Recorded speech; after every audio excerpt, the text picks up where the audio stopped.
Hey everyone, in this video I'm going to be going over the Ackerman principle or Ackerman steering. Now I want to go into this because I'm going to start going into four-wheel drive and all-wheel drive, and it's an important principle to understand before I go into those. The name Ackerman comes from a guy named Rudolf Ackerman, who actually was the guy who patented this idea. The problem was it wasn't his idea. There was a German inventor that came to him. He was a lawyer, Rudolf Ackerman, and so he patented the idea, but somehow his name got placed on it. I'm sure he did that, but so it's not really his idea. But anyways, he's got the name. What's happening here? So now, back before the Ackerman steering was around, some of the tires would slip because they would come to a different point. So what Ackerman steering, the reason it exists is that so your tires do not slip when you go around a corner. Now, how you achieve this is by having a central point at which all your tires are rotating around.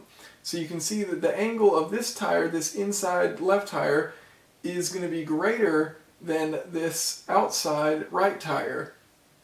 So with that angle being greater, they can come to a central point, and then all four tires can rotate around one point, which means the tires don't have to slip as they go around. If these two had the same angle, then they'd have to slip around some uncommon point, and so it wouldn't work as well, especially at high speeds. So the Ackerman principle is great for solving this problem. Now, one thing that you have to see when you look at this is that look at each path, each radius. So each tire's path has a different radius. Now what that means is each tire is rotating at a different rate.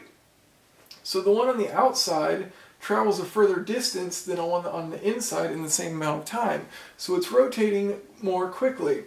So in descending order, the angular velocity of each tire goes from 1 to 2 to 3 to 4. That's the descending order. So this is rotating the fastest, and this is rotating the slowest because it's got the smallest distance to travel. Now, what does this mean? Well, this means your right side is moving faster than your left side when you go in a left-hand turn, and vice versa if you go in a right-hand turn. Also, what this means is that the front tires, because they're traveling a greater distance, as you can see, than the rear tires, they are moving faster than the rear tires when you turn.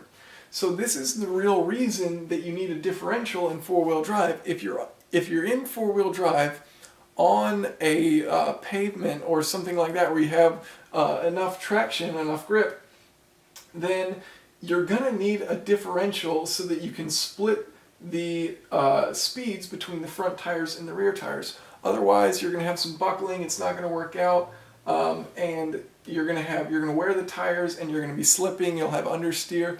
So you want it so that you have a differential. If you put in a center differential right there, then that would allow these tires to rotate at a different rate than these tires.